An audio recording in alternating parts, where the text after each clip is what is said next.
cek. Aku nggak tahu ya, entah ada orang yang masih dengerin podcast ini atau enggak, cuman so far masih stabil-stabil aja kok para pendengarnya. Karena yang aku suka dari podcast ini adalah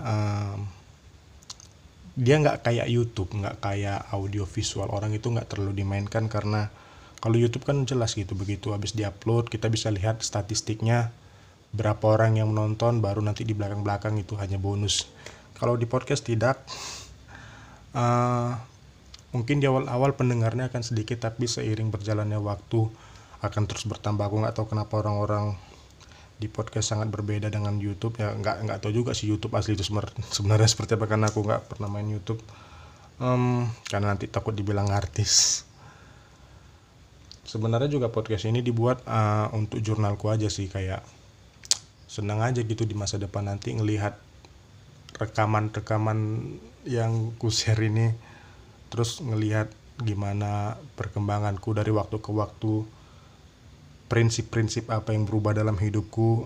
Bukan hipokrit ya, karena ada sih kata-kata yang sangat mengganggu belakangan ini, dan yang buat paling mengganggunya, kata-kata ini diucapkan oleh seorang anak kecil gitu. Dia bilang kayak, sebenarnya manusia itu nggak ada yang hipokrit gitu. Manusia itu bertumbuh, dan ketika kita bertumbuh seiring berjalannya waktu, banyak hal yang kita saksikan sendiri, banyaknya bertambah berjumpa dengan banyak orang, membuat prinsip-prinsip kita itu ya berubah gitu, dan itu bukan hipokrit. Dan benar juga. Anak yang pintar. Dan mungkin juga bumpernya udah berubah lagi karena file bumper yang lama udah hilang. Nama saya DTM Sandi, dan selamat mendengarkan Backspace Podcast.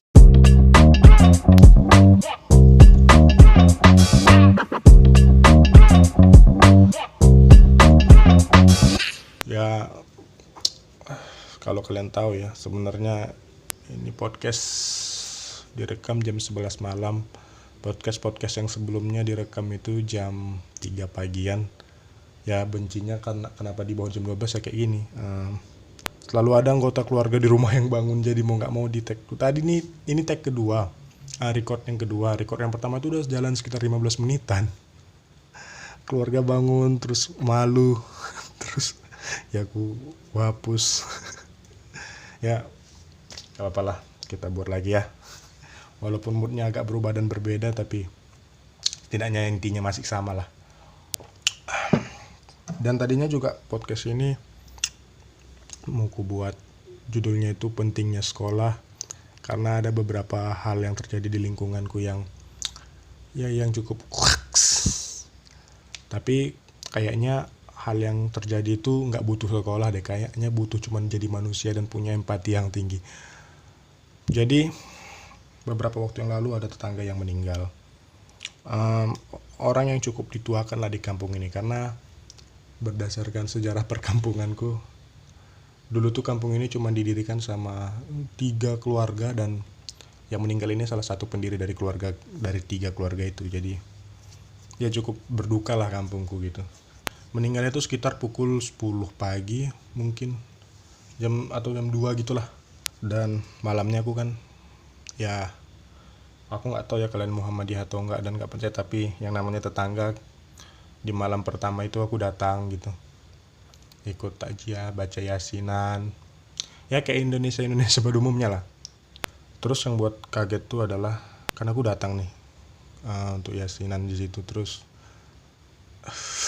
aku agak gugup juga karena salah satu dari orang yang aku misuhin ini jadi pendengarku juga gitu.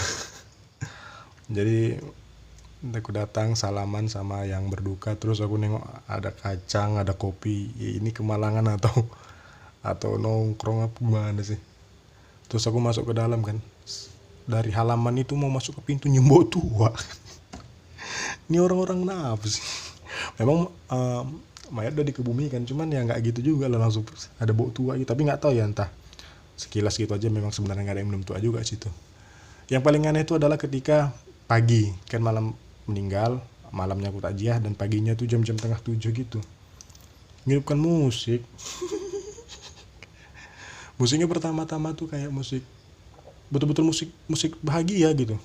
Terus karena mamaku orang yang cukup peduli gitu ya, kayak dinasehatin gitu, janganlah kan kalian habis kemalangan, jangan langsung dengerin musik gitulah, nanti dikira orang kalian berbahagia pula padahal kalian kan lagi berduka gitu. Dan kalian tahu apa yang terjadi? Musiknya tidak dimatikan, hanya diganti jadi lagu sedih. Lagu ini ungu yang mati tak bisa engkau hindari. Aduh, ini bukan dark joke ya, ini kisah nyata ya. Mutar lagu DJ dinasihatin jadi lagu sedih, anjing. Nggak, maksudnya nggak gitu dong, matikan musik maksudnya. Dan orang itu adalah orang-orang yang ya tamat SD, tamat SMP gitu. Pertama aku ngira wajar lah orang nggak sekolah gitu, tapi lama-lama aku mikir kayaknya untuk hal kayak gitu itu nggak perlu ada tamatan sih, hanya perlu punya empati aja.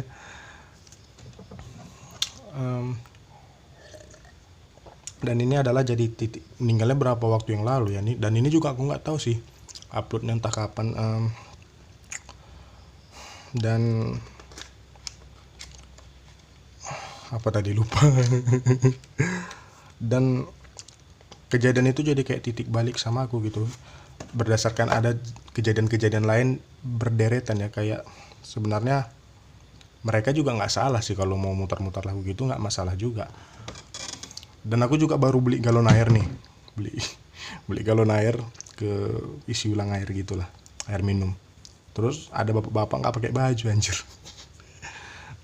Dan itu cerita itu menguatkan argumenku, kayak ya orang itu nggak salah sih sebenarnya, sah-sah aja, nggak ada ketentuan yang mengharuskan mereka nggak boleh menghidupkan musik, dan bapak-bapak itu nggak boleh beli galon tanpa baju, cuman kan nggak etis saja gitu.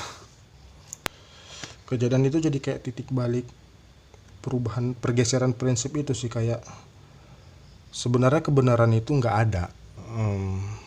Kebenaran itu sebenarnya nggak ada, karena kebenaran itu bisa diciptakan. Aku nggak tahu ya nih kalimat, entah udah pernah ku ceritakan di podcast atau enggak, cuman mau ku ceritakan lagi. Kalau misalnya di ajaranku itu hal A itu salah, belum tentu dong di ajaran lain itu benar. Jadi kita nggak bisa maksakan apa yang kita pikir itu benar untuk orang lain harus jalankan gitu. Beberapa waktu lalu prinsipku itu, cuman entah kenapa semakin tua bola kebencian ini kayaknya makin susah untuk dikontrol gitu, karena manusia yang paling menjijikkan adalah manusia yang bukan mencari kebenaran tapi mencari pembenaran. Dia belajar agama, belajar sebuah filsafat seni berkehidupan itu bukan untuk mencari nyamannya dia di mana, nyari kebenarannya itu apa, cuman dia nyari pembenaran aja. Jadi dia melakukan kesalahan dan dia nggak bisa tinggalin, jadi dia cari aliran atau peraturan yang membenarkan aksinya tersebut. Karena walaupun tadi menurutku sangat nggak etis ya, orang habis meninggal mutar lagu, mereka bisa aja loh kalau mau menjawab kayak ya nggak apa-apa lah, bukan yang meninggal keluarga kami, bukan keluarga ibu, bisa aja sih. Ya itu tadi, kebenaran itu bisa diciptakan gitu. Ada aja sih jawaban orang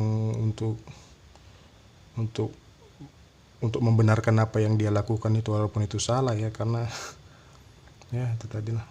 Dan ini agak aib, cuman beberapa waktu yang lalu, nggak beberapa waktu sih, udah masuk tahunan juga sih, ada orang nih dan dia janda sih, tinggal sama orang tuanya ini alim, nenek gitu, kakeknya udah nggak ada, alim kali, sholat gitu. Terus di kamar sebelahnya tuh ya tinggal anaknya ini, yang janda ini. Anaknya ini kerap kali masukkan laki-laki ke kamar itu, jadi melakukan perzinahan, sementara di ruangan sebelahnya ada ibunya yang lagi sholat gitu. Dan ketahuan, marah-marah dong satu keluarga gitu sama dia. Dan dia juga punya jawaban, aku janda dan seks itu adalah sebuah kebutuhan katanya. ada betulnya juga.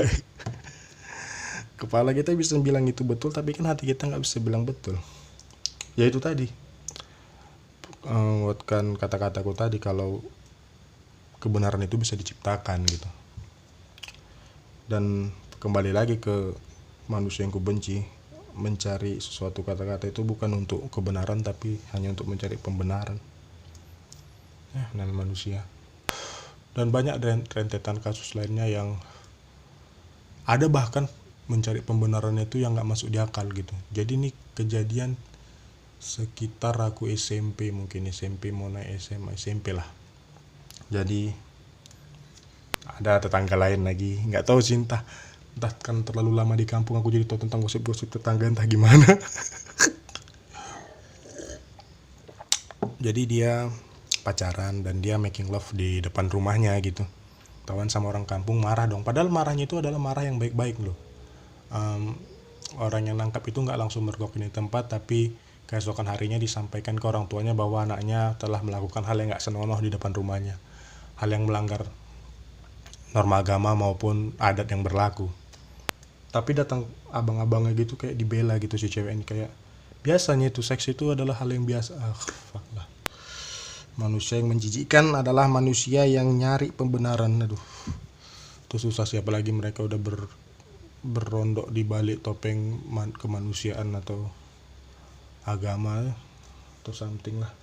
Tujuan dari podcast ini sebenarnya untuk mengingatkan, jadilah manusia yang seutuhnya. Jangan, kalau udah salah ya diakui salah gitu. Jangan nyari pembenaran dan pembenaran. Memang nyari pembenaran itu sebenarnya adalah insting juga ya dari manusia, supaya nggak terlalu malu dengan apa yang dia lakukan. Jadi terus-terusan nyari pembenaran. Semoga kita semua terhindar dari kejadian jadi manusia yang terus mencari pembenaran. Karena ya gitu deh. Lupa.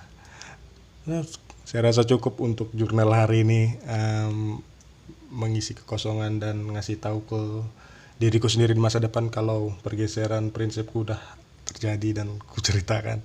Nama saya T.M. Sandi dan thank you.